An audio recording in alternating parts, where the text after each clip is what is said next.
ये सदस्य Shri Rajiv Rai ji.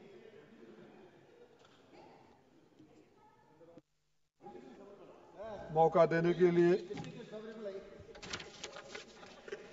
Madam, railway सिर्फ एक ट्रांसपोर्टेशन का माध्यम ही नहीं है, भारत के जन जीवन से की संवेदनाओं से जुड़ा हुआ है, भावनात्मक रिश्ता है और मैं कहूं तो रोजी रोटी का रिश्ता है।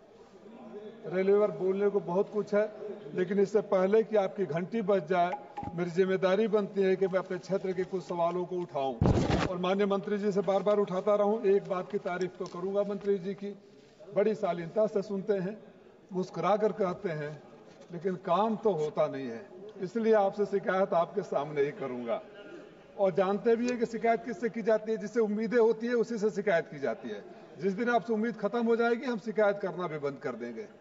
मैं अपनी क्षेत्र की समस्याओं को बताऊं मैडम, और उसकी गंभीरता का अंदाजा सिर्फ इससे लगा सकते हैं कि जब मैं सांसद बना तो पहली बार कहीं निरीक्षण करने गया तो अपने मऊ के रेलवे स्टेशन पर गया और वहां हालत ये थी कि गया तो रेलवे स्टेशन पर पानी ही नहीं। मैंने पूछा पानी क्यों नहीं है, तो बोला सर वो पीछे वाले काउंटर पर है, आगे वाले डब्बे का आदमी पीछे वाला जाएगा तो पानी मिलेगा। घटिया क्वालिटी का निर्माण हो रहा था। मैंने माननीय मंत्री जी के संज्ञान में लाया, दोबारा संज्ञान में लाया। एक सड़क बनी और बनने से पहले उखड़ गई शहीदी मार्ग, मैंने उसको संज्ञान में लाया। महीनों बाद जब मैं आ रहा था इस सत्र के लिए तो आपके विजिलेंस के अधिकारी आए थे, हमसे पूछने की चिट्ठी आपने ही लिखा है, तो मैंने बोला मैं आपको भी लिख कर देता हूं और सदन में भी बता दूंगा मंत्री जी को कि चिट्ठी मेरी है और आदेश भी मंत्री जी का ही है। अगर रफ्तार ये रहेगी तो मुझे लगता है कि जो आश्वासन माननीय मंत्री जी ने दिया है कि मऊ से ट्रेनों को चलवाने के लिए मेरे आने वाली पीढ़ियों के दौर में ही आएगा। मंत्री जी, छोटे वाले मंत्री जी का एक पत्र आया, मैंने 8 नवंबर 2024 को 377 में उठाया था।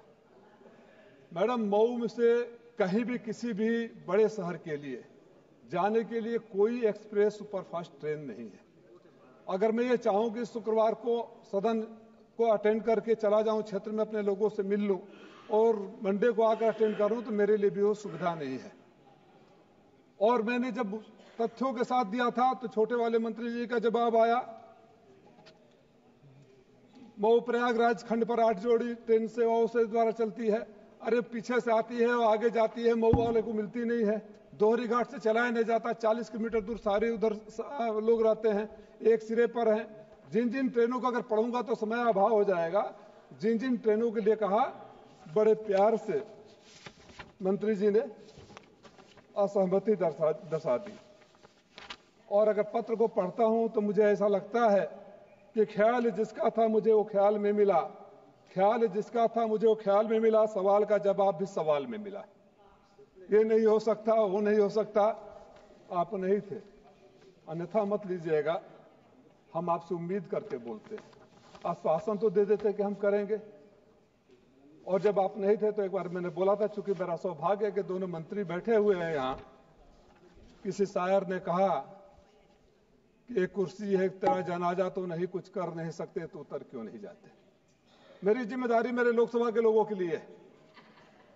अगर वहां की सवाल नहीं होगा, मैडम एक बात और आपके संज्ञान में लाना चाहूंगा। बलिया जिला में एक रेवती रेलवे स्टेशन है, क्रांतिकारियों की धरती है। उस रेलवे स्टेशन पर अंग्रेजों से लड़ते हुए शहीद हुए थे। महीनों दिन से सर्वदलीय वहां धरना आंदोलन चल रहा है। मैं हूं, एमपी साहब हैं, सनातन पांडे जी, हम तीनों सांसद गए थे और उधर के लोग भी थे, सत्ता पक्ष के भी लोग थे। उस रेलवे स्टेशन को हाल्ट कर दिया गया है, शहीदों के सम्मान में जहां ट्रेनें रुका करती थी उसको बंद कर दिया गया। हमारे लोकसभा में बलिया जिला का रसड़ा है, वहां के लोगों को अगर ट्रेन पकड़ना हो तो या तो उधर जाएंगे, बलिया जाएंगे, या मऊ आएंगे, आसपास कोई नहीं। मऊ बुनकरों का इलाका, हमारे यहाँ कोई उद्योग नहीं है मैडम। हमारे यहाँ मजदूर हैं, बुनकर हैं, या आर्मी और पैरामिलिट्री में भर्ती हुए लोग हैं जो छुट्टियों के लिए आते जाते हैं। मैंने कहा था आप अगर कुछ इंडस्ट्री नहीं कर सकते हैं, कुछ मऊ को दे नहीं सकते हैं, मैंने कुछ दिन पहले सदन में कहा था कि पिछले 10 सालों में अगर आपने एक भी बड़ी परियोजना मऊ को दी हो तो मैं आपका मऊ की धरती पर अभिनंदन करना चाहता हूं। कुछ नहीं दिया। बुनकरों के उन सामान को अगर दक्षिण भारत में जाकर बेचकर अपनी रोजी रोटी का गुजारा कर सके, मुंबई जाकर, दिल्ली जाकर, हमारे यहाँ अगर 4 पैसे आ जाए तो आपको क्या दिक्कत है? आप कुछ करना नहीं चाहते। आप मंत्री जी, मैं आपसे एक हाथ जोड़कर निवेदन करता हूं, आप आइए हमारे साथ, हमारे इलाके की स्थिति देखिए और अपने ऑफिस में जाकर सर्वे करवा लीजिए कि सबसे खराब रेल व्यवस्था किस जिले की है, हमारे आसपास के जिलों से भी। तो मैं आपसे हाथ जोड़कर गुजारिश करता हूं, बड़ी उम्मीद से गुजारिश करता हूं, और आपने मुझसे वादा भी किया था। मैं चाहता हूं वो वादा सदन में सबको पता चल जाए कि उन्होंने वादा किया है कि कुछ न कुछ ट्रेनें चलाएंगे। मैडम, बातें देश की भी जरूरी है। आपके सर्वे कहते हैं कि 8% ट्रैफिक बढ़ गया है, और हालात क्या है इंफ्रास्ट्रक्चर के? उसके मुताबिक तो कुछ बना नहीं, बन रहा है अमृत। मैंने बताया मऊ रेलवे स्टेशन पर इतना घटिया निर्माण हो रहा है, और बलिया में तो बनते बनते गुंबद ही गिर गया नीचे, रेलवे स्टेशन का गुंबद ही नीचे गिर गया था।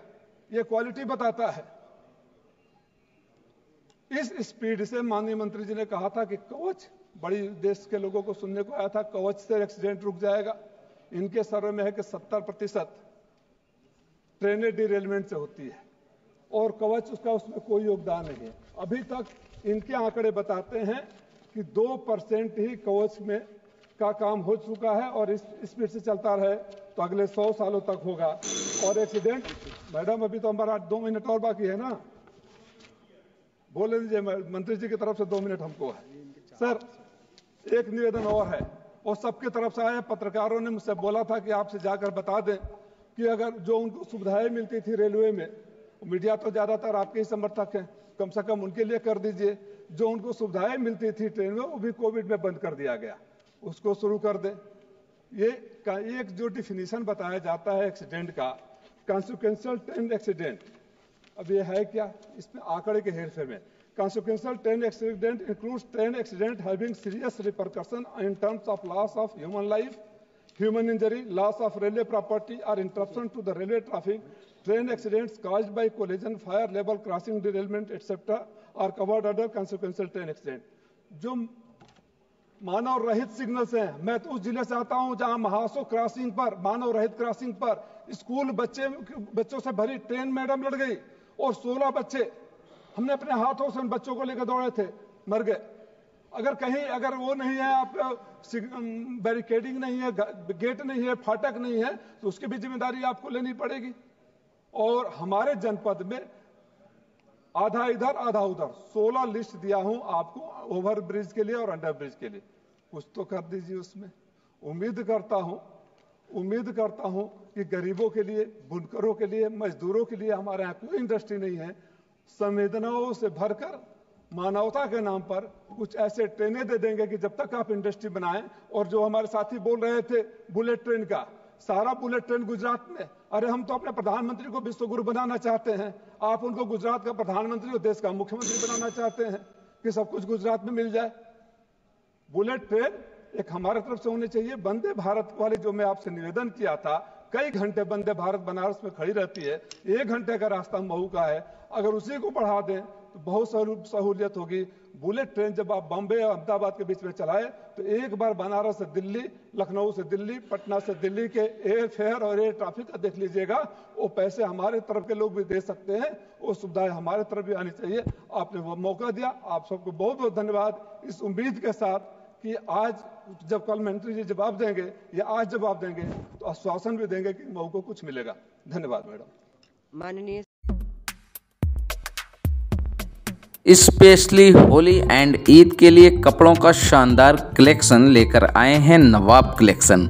लेडीज़ एंड किड्स वेयर, जिसमें खास तौर से लेडीज़ के लिए लहंगा, चुनरी, सूट, सलवार, गाउन के अलावा दुल्हन के बेहद दिलकश कलेक्शन और बहुत ही मुनासिब कीमत पर मिल रहे हैं। एक बार ज़रूर नवाब कलेक्शन मिर्ज़ाहादीपुरा चौक वाले शोरूम पर विज़िट करें और अपने मन पसंद के कपड़े परचेज़ करें।